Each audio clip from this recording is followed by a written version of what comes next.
Bien, bonjour à tous. Bonjour, Bonjour Christophe. bonjour Marc. Bien, nous sommes donc des formateurs de l'INA, pour ceux qui ne nous connaissent pas. Et donc pendant ce confinement, on a décidé de vous proposer des webinaires techniques sur les bases de la vidéo. Donc nous en sommes au troisième épisode. Nous avons vu déjà la définition, le codage de la couleur en vidéo. Et aujourd'hui, Marc va aborder des aspects plus professionnels, on va dire, qu'est-ce que c'est que le 4.2.2, le 4.2.0, le 8 bits, le 10 bits, toutes ces notions qui vont faire la différence entre une source vidéo professionnelle et une source grand public. Ce troisième webinaire sera suivi la semaine prochaine par une série sur un sujet sur la cadence d'image. Voilà, on va pouvoir commencer. Alors, avant de commencer, sachez que si jamais le flux venait à être interrompu, ça nous est déjà arrivé, n'hésitez pas à relancer le flux. Pour ça, cliquez sur rafraîchir la page tout en haut de la page YouTube. Et n'oubliez pas non plus, dans la fenêtre vidéo, tout en bas de la fenêtre vidéo, il y a un bouton en direct pour revenir au direct. Voilà, on voudrait que ce séminaire soit le plus interactif possible. On commence à voir tous les bonjours, donc bonjour à tous d'un seul coup là. Je vais vous répondre pour accéder au webinaire précédent dans le chat, mais n'hésitez pas à poser des questions dans le chat. Je vais pouvoir comme ça les renvoyer, les reposer à Marc à la fin de sa présentation certainement, voire je l'interromprai s'il y a des points vraiment très précis.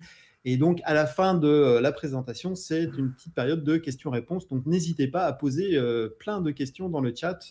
On va essayer de répondre au maximum de choses. Bon, je te laisse tout de suite la parole, Marc, parce que tu as plein de Bien, choses à dire. oui, j'ai plein de choses à dire. Alors aujourd'hui, j'ai le redoutable privilège de vous parler de termes un petit peu barbares, le 4.2.2, le 4.2.0, le 8 bits, le 10 bits.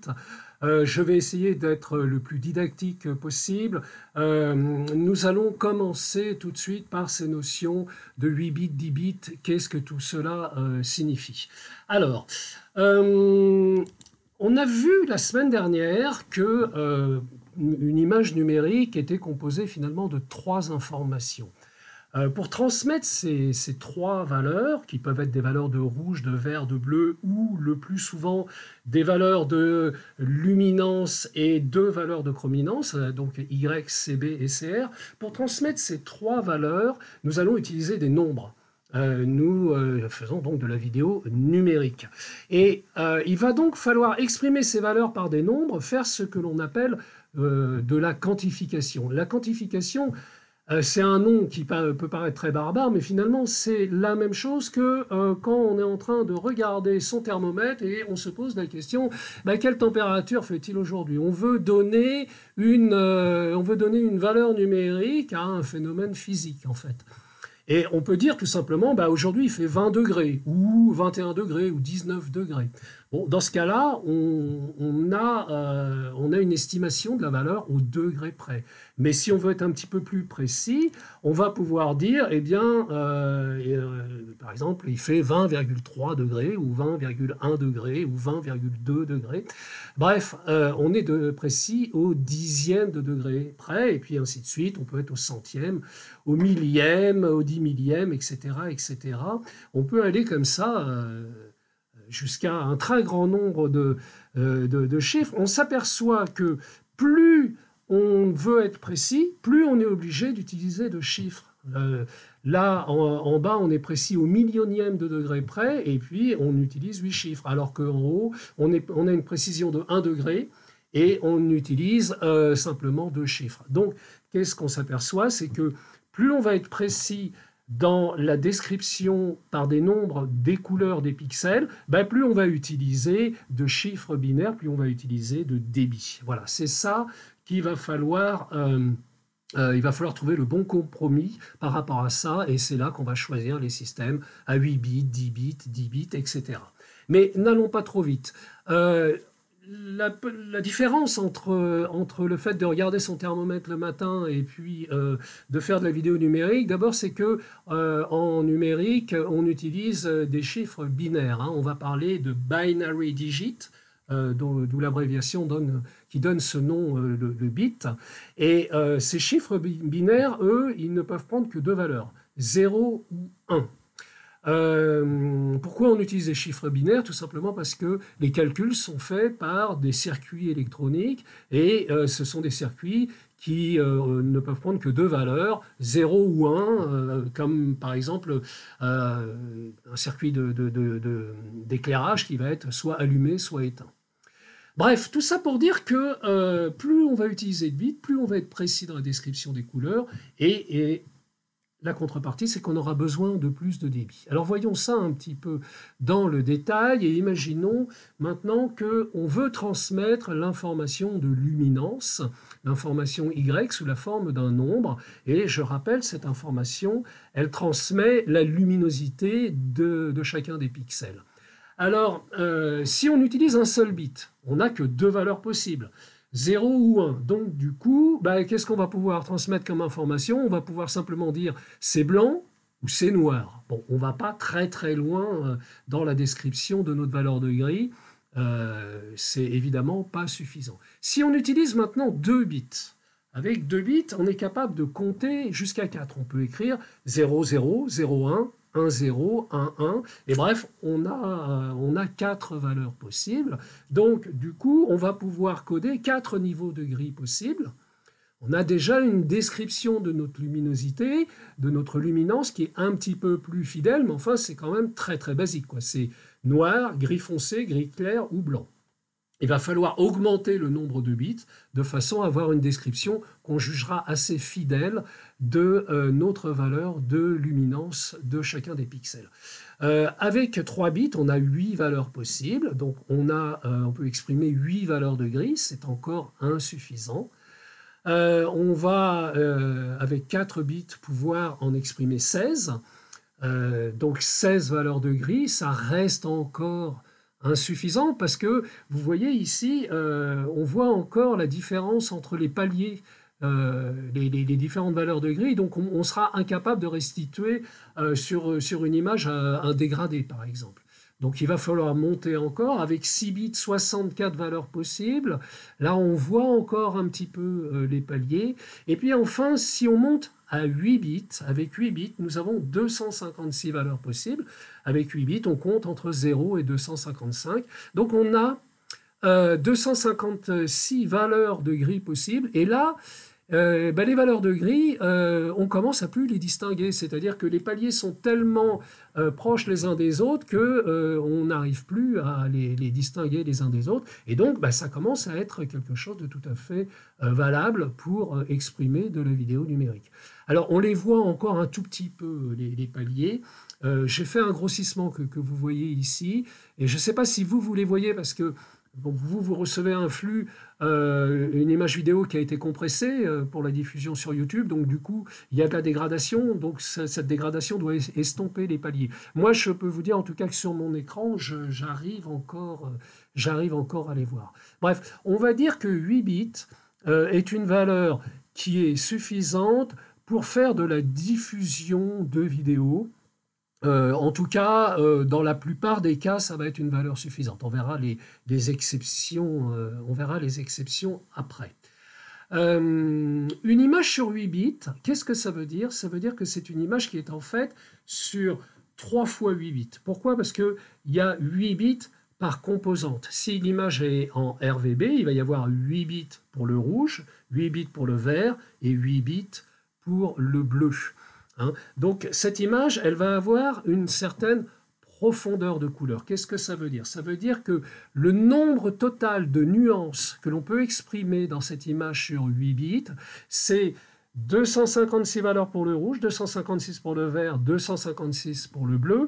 Et donc le nombre de combinaisons, c'est 256 par 256 par 256, ce qui donne 16 millions de couleurs. Une image 8 bits RVB est capable d'exprimer 16 millions de nuances différentes. Si on descend le nombre de bits de cette image, par exemple, Sur 7 bits, on ne voit pas encore trop de dégradation, mais sur 6 bits, on commence à voir des dégradations, notamment dans le ciel. Sur 5 bits, les dégradations commencent à être bien visibles. Sur 4 bits, on voit très clairement dans le ciel que le nombre de valeurs de bleu que l'on peut exprimer n'est pas suffisant pour rendre toutes les valeurs de bleu qu'il y a dans le dégradé du ciel. Si on baisse, il y a encore moins de valeurs, et à l'extrême, 3 fois 1 bit, c'est évidemment totalement inutilisable. Donc c'est ça, cette notion de profondeur de couleur. Le nombre de bits de l'image va déterminer le nombre de nuances que l'on peut avoir sur une image, et on va, sur une image sur 8 bits, avoir 16 millions de couleurs pour une image RVB. Si l'image est en composante, on va utiliser 8 bits pour Y, 8 bits pour CB, le bleu moins Y, et 8 bits pour CR, le rouge moins Y. Et dans ce cas-là, la profondeur de couleur sera plus faible parce que en composante, vous avez certaines combinaisons de composantes qui ne correspondent pas à des couleurs. Le fait de passer en composante correspond à une réduction un petit peu de l'espace colorimétrique. Mais quoi qu'il en soit, on peut considérer que 8 bits sont suffisants pour afficher correctement une image vidéo, on va dire, dans des conditions normales. Quelles sont les conditions dans lesquelles on va vouloir avoir plus de 8 bits?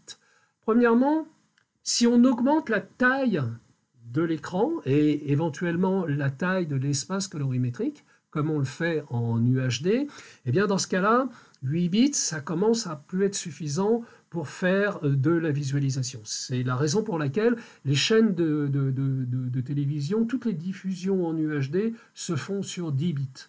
Le fait de passer en UHD, ça veut dire en général grand écran, ça veut dire espace colorimétrique élargi, donc du coup, on va passer sur 10 bits au lieu de 8 bits. Ça, c'est valable pour la diffusion. Mais il faut bien différencier la problématique de la production de la problématique de la diffusion. En production, ce n'est pas la même chose. Parce qu'en production, on va traiter notre image numérique derrière. Vous voyez ici une image qui a été tournée sous l'eau dans laquelle il n'y a pas assez de rouge. Il y a trop de bleu et voilà, il n'y a pas assez de rouge. Cette image, elle a été tournée en 8 bits.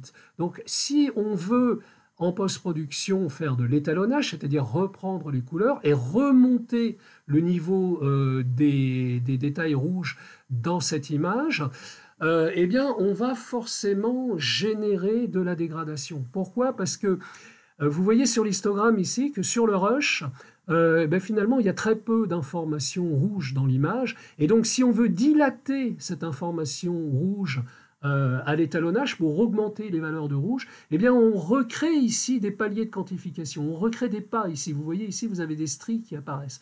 Qu'est-ce que ça veut dire? Ça veut dire que d'un point de vue visuel, sur l'image, sur les détails rouges que l'on a rajoutés, eh bien, en fait, on va avoir des artefacts. On va avoir ces effets de bandes colorées sur les dégradés que l'on a vu tout à l'heure sur l'image de la plage. Bref, les informations de rouge sont codées sur peu de niveaux. Il n'y a pas assez d'informations pour corriger cette image. Donc, 8 bits, c'est très bien pour la diffusion, mais quand on veut faire de la production, et notamment de la post-production avec de l'étalonnage et du trucage, eh ben on va travailler plutôt en 10 bits, voire même en 12 bits, voire même dans certains cas, plus on peut travailler par exemple sur 16 bits. Donc bien différencier. Est-ce que l'image que vous allez tourner, vous allez faire du traitement dessus ou pas? Si par exemple vous tournez une image pour simplement la diffuser sur YouTube, comme nous sommes en train de faire, et il n'y a aucun traitement sur l'image, eh bien 8 bits, c'est parfaitement suffisant au niveau de la caméra. Par contre, si vous voulez tourner pour faire une production pour la télévision, par exemple, pour laquelle il va y avoir un minimum de trucage et d'étalonnage, vous allez plutôt tourner en 10 bits. Et puis, si vous voulez tourner pour faire des très hauts niveaux de trucage pour le cinéma, par exemple, vous allez peut-être tourner en 12 bits, voire éventuellement même en 16 bits.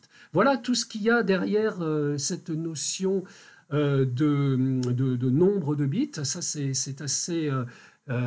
c'est une première chose assez importante. L'autre chose dont je souhaitais vous parler, C'est concernant ce qu'on appelle la décimation, les notions de 4-2-2, 4-2-0 et tout ça. Qu'est-ce que ça veut dire? Alors, on a vu la semaine dernière que dans la caméra, on analysait du rouge, du vert et du bleu. Sur l'écran, on restituait du rouge, du vert et du bleu, mais sur le reste de la chaîne, on travaille plutôt dans un système dit de composantes. Sont donc Y qui représente la luminance, la luminosité de chacun des pixels, c'est une image en noir et blanc, et puis deux composantes qui représentent le bleu moins Y et le R moins Y, en général on note CB et CR, et ce sont deux composantes qui représentent la couleur. Pourquoi on fait ça? Eh bien, on fait ça parce que on va se servir de l'acuité visuelle de l'homme pour commencer à baisser un petit peu le débit, en fait. On va faire une petite expérience ensemble. Voici deux mires qui sont identiques. Et je vais vous demander de regarder, c'est un petit test d'ophtalmo là, qu'on vous offre pendant ces temps de confinement. Regardez sur les deux mires quelles sont les lettres les plus petites que vous arrivez à lire. Et vous allez constater que on lit mieux sur la mire de gauche en noir et blanc que sur la mire de droite en couleur. Pourquoi? Ben, ça, c'est physiologique en fait. C'est-à-dire que nous avons une meilleure acuité visuelle pour les détails de luminosité que pour les détails de couleur. À gauche, ce sont que des détails de luminosité, les lettres sont noires sur fond blanc. À droite, les lettres sont rouges sur fond bleu et le rouge et le bleu que j'ai choisis ont exactement la même luminosité. Donc ce ne sont que des détails de couleur. Donc on s'aperçoit que l'acuité visuelle de l'homme est moins importante pour la couleur.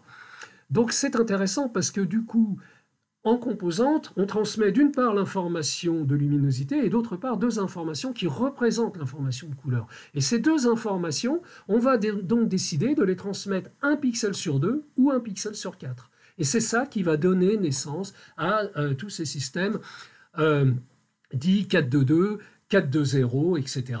On fait ce que l'on appelle du sous-échantillonnage couleur. Alors, les systèmes en présence. D'abord, si on transmet toutes les informations, on a pris l'habitude d'appeler ça du 4-4-4. 4-4-4, qu'est-ce que ça veut dire? Ça veut dire que pour chaque pixel, on a bien les trois informations, l'information Y, l'information bleu moins Y et l'information rouge moins Y. Il n'y a pas de sous-échantillonnage couleur. Ça correspond à une grande quantité d'informations parce que, par exemple, sur une image HD, eh bien, vous avez 1920 par 1080 informations pour Y, la même chose pour bleu moins Y et la même chose pour rouge moins Y. Donc au total, sur une image HD sur 10 bits à 25 images par seconde, ben, vous avez un débit avant compression qui est de 1,5 gigabits par seconde, ce qui est absolument colossal. Et on va avoir besoin, même avant la compression, de commencer à réduire un petit peu cette quantité d'informations et donc de faire du sous-échantillonnage couleur.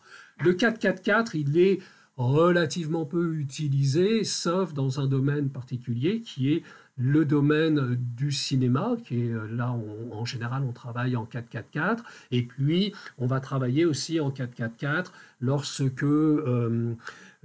on fait des trucages relativement élaborés ou éventuellement de l'image de synthèse. En général, pour la production TV, on va plutôt travailler en 4-2-2. 4-2-2, qu'est-ce que ça veut dire? Ça veut dire qu'on transmet l'information de couleur 1 pixel sur 2. Donc, sur 4 pixels, on va avoir 4 échantillons de luminance et puis 2 échantillons CB et 2 échantillons CR. C'est comme ça qu'on peut expliquer cette appellation 4-2-2, même si en fait historiquement le terme 4-2-2 lui-même vient d'autre chose, mais bon, on ne va pas rentrer dans ces considérations-là parce que ça nous amènerait un petit peu trop loin, mais voilà, retenez simplement que 4-2-2, ça signifie que la couleur, l'information de couleur, est transmise 1 pixel sur 2 seulement. Donc qu'est-ce que ça veut dire? Ça veut dire que sur une image HD, par exemple, on va avoir une image, un plan d'image, si vous voulez, pour la luminance en 1920 par 1080, et puis pour les deux informations de couleur, on sera simplement en 960 par 1080. Du coup, ça fait baisser le débit. Et le débit, il se retrouve à 1 gigabit par seconde. Bref, on a un niveau qui va permettre de faire un certain nombre de trucages, en tout cas un niveau de trucage et d'étalonnage qui est nécessaire, notamment pour des applications de télévision. Si on veut aller un petit peu plus loin, et notamment pour la diffusion, on va faire donc ce qu'on appelle du 4.2.0. Donc 4.2.0, on transmet les informations de couleur 1 pixel sur 4 seulement. Ça veut dire que pour 4 pixels, on va avoir 4 informations Y et 2 informations CBCR, 2 informations de couleur, et puis en fait une ligne sur 2, il y a 0 information couleur. Donc là, c'est comme si on avait une image, par exemple toujours en HD, une image en noir et blanc Full HD, 1920 par 1080, et puis les informations de couleur, elles ont une définition réduite de 960 par 540. On a finalement un système dans lequel la définition de la couleur est plus faible que la définition de l'image en noir et blanc. Mais il faut savoir qu'en vidéo, on n'est pas les seuls à utiliser ce type de technique. Vous avez certaines techniques picturales qui utilisent ce principe-là. Par exemple, en bande dessinée ou en dessin animé, l'artiste peut faire un dessin extrêmement précis à l'encre de Chine, noir sur fond blanc, et puis derrière, il va y avoir une équipe de gouacheurs qui va un peu barbouiller la couleur avec moins de précision. Et finalement, c'est suffisant pour flatter l'œil du lecteur. C'est un petit peu la même idée que l'on utilise avec le sous-échantillonnage couleur, et ça va permettre de réduire le débit. Par exemple, le débit en 4.2.0 en HD, il est réduit avant la compression à 777 mégabits par seconde, c'est-à-dire qu'il est déjà divisé par 2 par rapport au débit en 4.4.4. Alors, vous allez me dire, oui, mais quand même, il doit y avoir des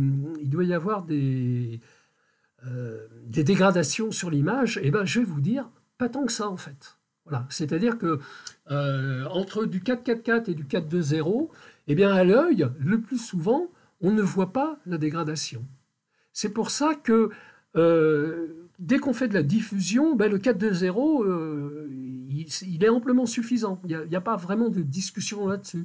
Qu'on fasse de la diffusion sur du broadcast, de la télévision, ou qu'on fasse de la diffusion sur Internet, ça sera toujours du 4.2.0. Par exemple, le flux sur YouTube que vous êtes en train de voir, c'est un flux en 4.2.0. Donc, c'est totalement suffisant. L'intérêt du 4.2.2 ou du 4.4.4, eh ben, il est encore une fois pour la production. C'est-à-dire qu'en production, on va faire du trucage, on va faire de l'étalonnage, et là, pour faire du trucage de l'étalonnage, eh ben, on a besoin d'avoir plus d'informations couleur que ce que l'œil humain est capable de voir. Typiquement, si vous tournez en 4.2.0 avec une caméra qui n'enregistre que du 4.2.0 et vous tournez une incrustation sur fond vert, eh ben, lorsque vous allez faire l'incrustation, votre incrustation, elle va baver, elle ne sera pas propre parce que vous n'aurez pas assez d'informations couleur sur vos rushs. Donc on voit bien que le but du 4.2.2 ou du 4.4.4, c'est uniquement pour la production, sinon le 4.2.0 est suffisant pour la diffusion. Voilà, pour résumer un petit peu tout ça, qu'est-ce qu'on peut dire? D'abord, le nombre de bits. Donc, le nombre de bits dans la vidéo va déterminer la quantité de nuances de couleurs que la vidéo va pouvoir contenir. C'est ce qu'on appelle la profondeur de couleur. Les systèmes 4.2.2, 4.2.0, eux, leur but, c'est de diminuer le débit en jouant sur le manque d'acuité de l'œil humain pour la couleur.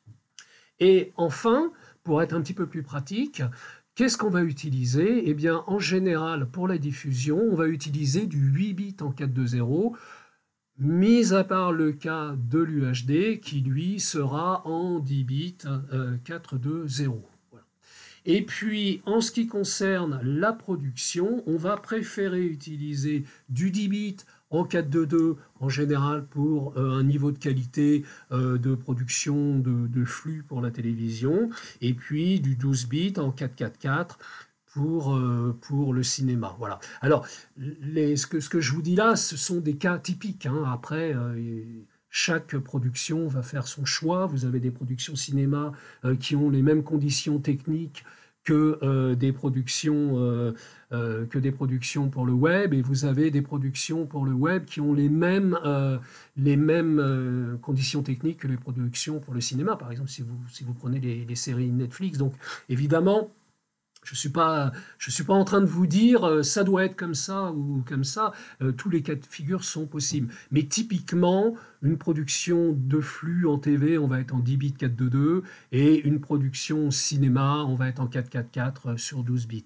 Je voudrais juste pour terminer dire que les impératifs de débit sur le cinéma sont totalement différents de ceux de la vidéo, dans le sens où en vidéo, on est quand même dans une optique de faire du 24 heures sur 24, 7 jours sur 7, donc c'est des flux continus, alors qu'en cinéma, quand on livre un fichier à une salle de cinéma, eh ben, on va renouveler tous les mercredis un long métrage qui va durer peut-être 1 heure et demie ou 2 heures. Donc, c'est évidemment pas du tout la même quantité d'informations à délivrer. Donc, les impératifs de débit ne sont pas les mêmes. C'est la raison pour laquelle en cinéma, on ne s'embête pas. Et même les fichiers que l'on livre dans les salles de cinéma sont sur 12 bits et en 4.4.4.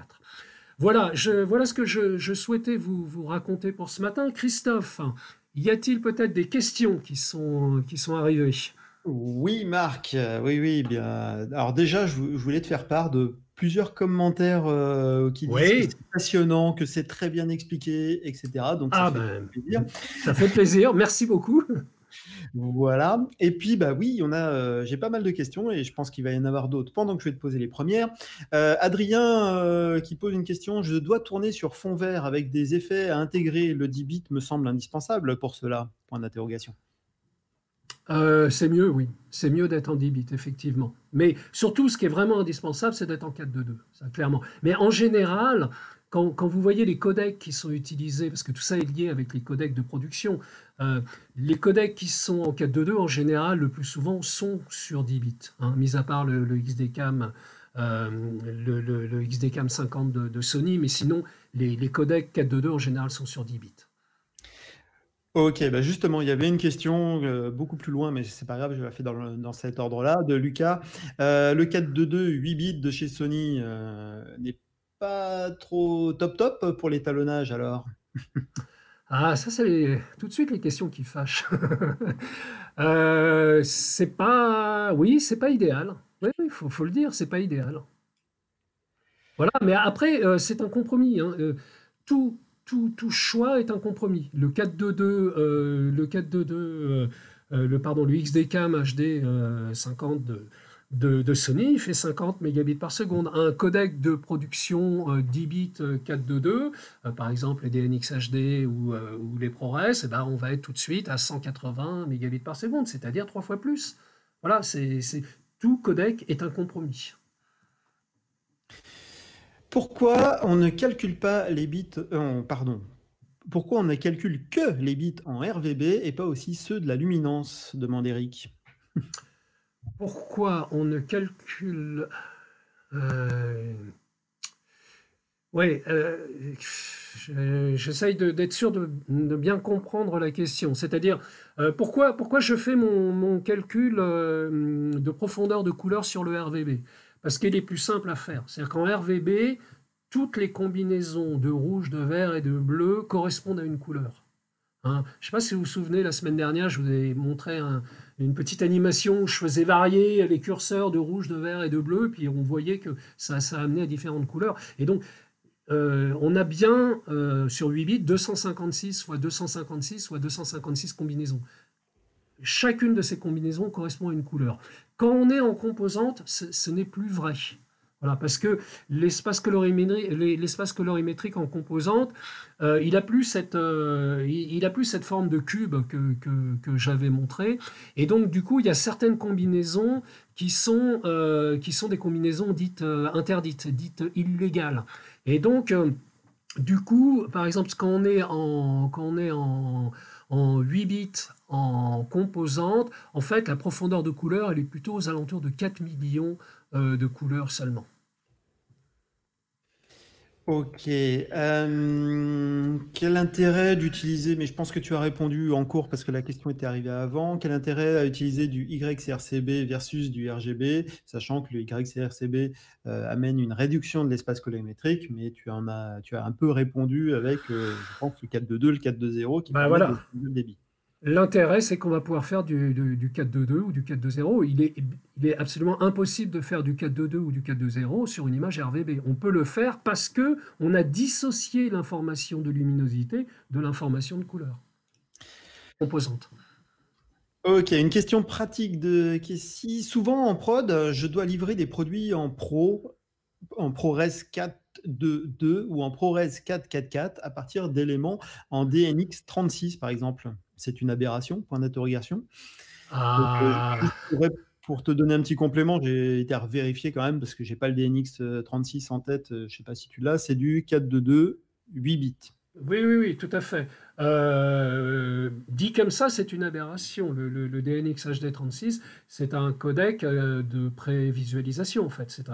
En général, quand on fait du montage en DNX HD36, c'est un prémontage. Et derrière, on fait une conformation avec un DNX à 185, par exemple, pour être en 10 bits 422. Et derrière, ben voilà, on peut effectivement avoir un schéma cohérent et livrer, si on nous demande du ProRes, livrer du ProRes 422HQ. Hein. C'est vraiment important dans une chaîne technique que tous les maillons de la chaîne soient relativement homogènes, parce que la, la, la qualité de la chaîne technique est au mieux la qualité du maillon le plus faible de la chaîne technique.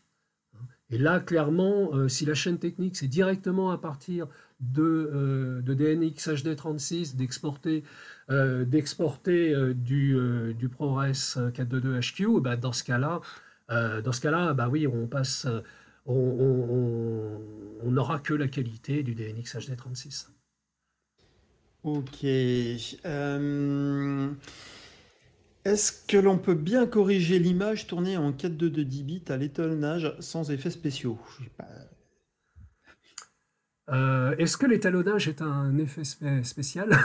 Là, c'est une question de mots. Oui, on peut bien corriger l'image en 10 bits 422, mais on ne peut pas autant la corriger qu'en 12 bits 444.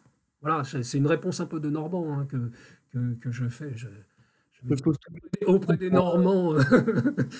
Mais voilà, toutes ces questions pour être sûr que ce soit clair, que les réponses soient claires pour tout le monde. Autre question, la plage dynamique des couleurs, à quelle place là-dedans? oui, oui, la plage dynamique des couleurs. euh, C'est vrai que Alors, attendez, je vais revenir un petit peu sur le PowerPoint pour je vais revenir. Voilà, par exemple, quand je dis que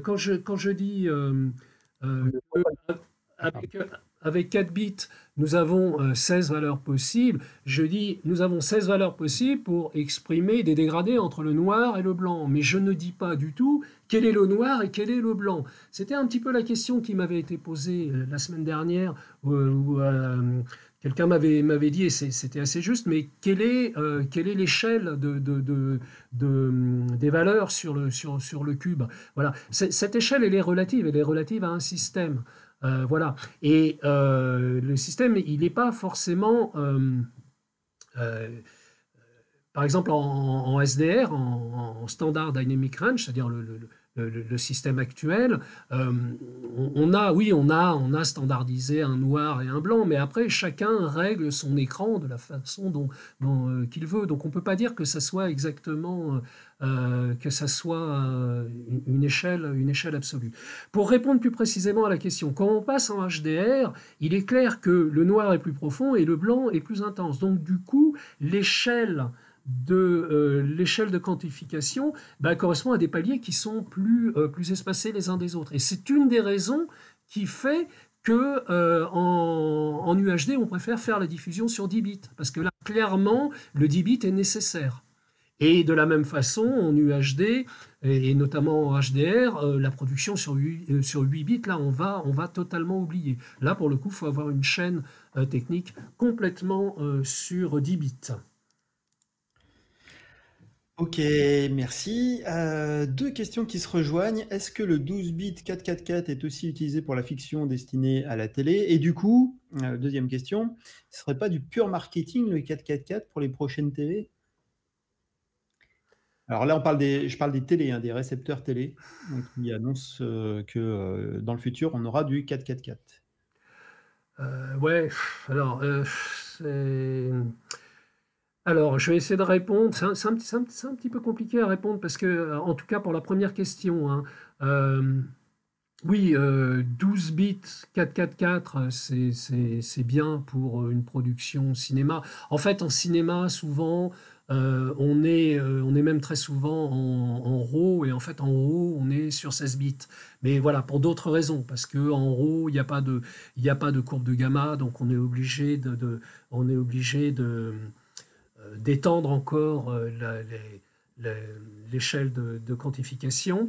Donc effectivement, ça va être 444 sur 12 bits, mais ça peut être aussi 444 sur 10 bits. Après, ça dépend de l'économie de la production. Et là, pour le coup, j'ai pas de réponse. Chaque production est différente. Faut bien comprendre que derrière ces appellations 422, 42, 444, 10 bits, 12 bits, 8 bits, derrière, il y a des matériels et des matériels qui, évidemment, coûtent de plus en plus cher quand on augmente les capacités. C'est-à-dire que, typiquement, une caméra 444 qui tourne sur 16 bits, c'est une caméra de cinéma numérique. Elle va juste valoir beaucoup plus cher qu'une caméra 422 sur 10 bits qui sera une caméra entre guillemets de télévision et qui elle-même coûtera beaucoup plus cher qu'une webcam qui, elle, de toute façon, enfin, ou qu'une une petite caméra grand public qui, elle, fera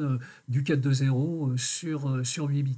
Hein. C'est la raison pour laquelle je ne peux pas vraiment répondre à la première question. Et la deuxième question, du coup, j'ai un peu oublié, j'ai un peu perdu le fil. Plus sur le côté marketing des Oui, télés. oui, le marketing des télés.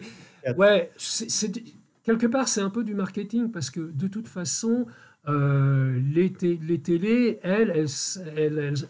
si elles ont une prise HDMI, eh ben, elles sont capables de recevoir des signaux directement en RVB, et donc ça veut dire qu'il n'y a pas de sous-échantillonnage couleur. Le sous-échantillonnage couleur, c'est pas le problème de la télévision, enfin de l'écran final. Le sous-échantillonnage couleur, c'est le problème de la chaîne de production et notamment de la partie diffusion. Mais une télévision, enfin un écran quel qu'il soit, de toute façon, il recrée bien les trois informations pour chacun des pixels en bout de chaîne.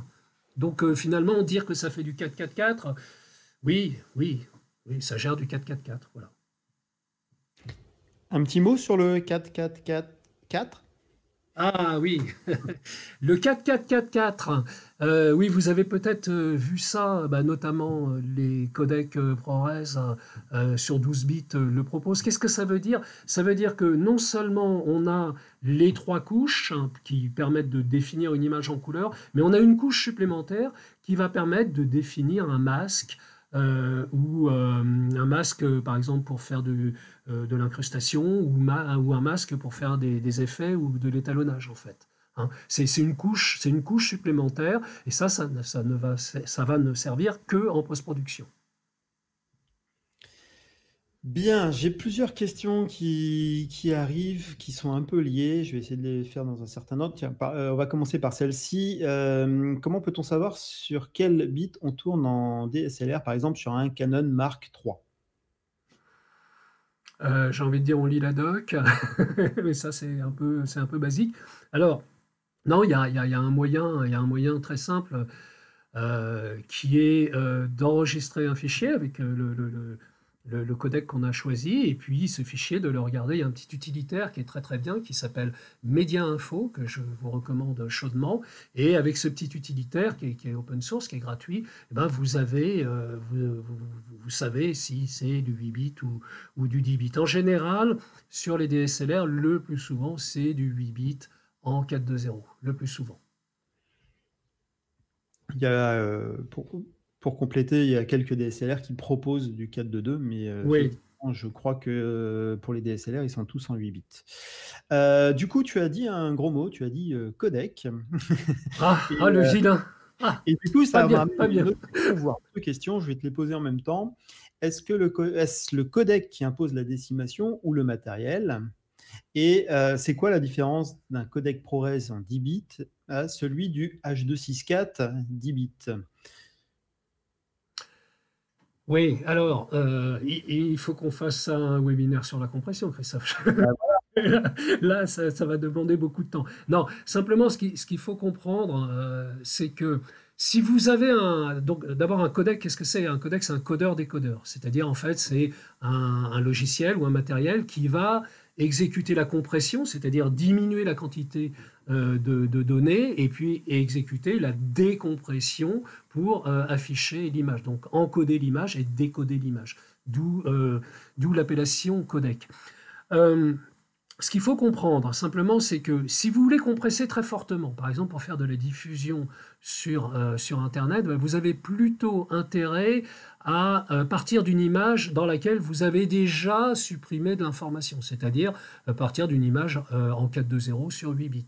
Si vous partez d'une image en 4.4.4 sur 16 bits et que vous voulez avoir un codec qui comprime à mort, et ben derrière, vous aurez une mauvaise qualité d'image. Donc si vous voulez, il y a du coup forcément un rapport entre le débit final après compression et le choix qui a été fait du nombre de bits et du sous-échantillonnage couleur en fonction du type de compression qu'on veut faire. Ce qui fait que on va se retrouver avec des codecs à fort débit pour la production qui seront en 4.2.2 sur 10 bits, par exemple les DNX HD 185X, les DNX HD, les ProRes 422HQ, et puis on va se retrouver avec des codecs pour la diffusion, par exemple du H.264, et dans ce cas-là, si on veut compresser fortement, eh bien, on va faire du 8 bits.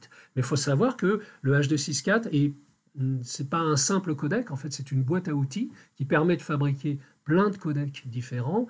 Et dans la boîte à outils H.264, on peut aussi faire de la compression de très forte qualité, de très haute qualité avec des débits importants. Par exemple, l'AVC Intra 100 qui est à 100 mégabits par seconde, qui est sur 10 bits en 4.2.2, mais ça reste de la technologie H.264, mais ça n'a rien à voir avec le H.264 que vous voyez sur Internet, le H.264 qui est d'ailleurs utilisé pour ce webinaire.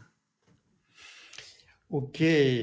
Allez, peut-être une dernière question. En régie de production, le moniteur de référence pour l'Ingévision doit-il être en 8 ou en 10 bits? En général, il va être sur 10 bits. Il va être sur 10 bits. Un moniteur de référence, en tout cas pour l'Ingévision, je suppose dans une architecture entre guillemets broadcast, hein, pour, euh, pour une production pour la télévision, oui, ça sera du 10 bits. Hein. Pourquoi? Parce que le signal qui rentre, ça sera un signal sur un câble physique, ce qu'on appelle du HDSDI, et ce signal, en général, il sera sur 10 bits. Bien, bah merci Marc. Je vois qu'il y a encore pas mal de remarques, notamment sur les codecs. Ils sont tous plus simples pour faire un webinaire sur les codecs. On va y réfléchir. Il y a aussi des petites questions sur le HDR. Ça va demander beaucoup trop de temps et d'explications pour le faire là. La semaine prochaine, on va parler de la cadence d'image, parce qu'il y a quand même des enjeux, des choses qui évoluent, notamment sur les cadences d'image. On va vous expliquer tout ça. Et puis, le programme de la suite, on ne l'a pas encore arrêté. Est-ce qu'on va continuer? Est-ce que vous serez tous déconfinés et il n'y aura plus personne? On se pose des questions. Donc voilà, mettez dans les commentaires si vous pensez que des créneaux en journée comme ça, après, peuvent continuer ou pas. Voilà. Merci beaucoup, Marc. Je vois qu'il y a encore des questions ou des petits commentaires qui arrivent. On va peut-être continuer de répondre un petit peu sur le chat. Là, on va peut-être rendre l'antenne pour, on va dire, couper le flux pour parler plutôt YouTube. En vous remerciant, on vous donne donc rendez-vous la semaine prochaine, donc 11h30. Et là, Christophe, c'est toi qui va nous raconter tout sur la cadence d'image. Et le Si, le fameux framerate. le fameux framerate. Voilà. Ok, Merci à tous. bonne journée, à bientôt. Bonne journée et à bientôt.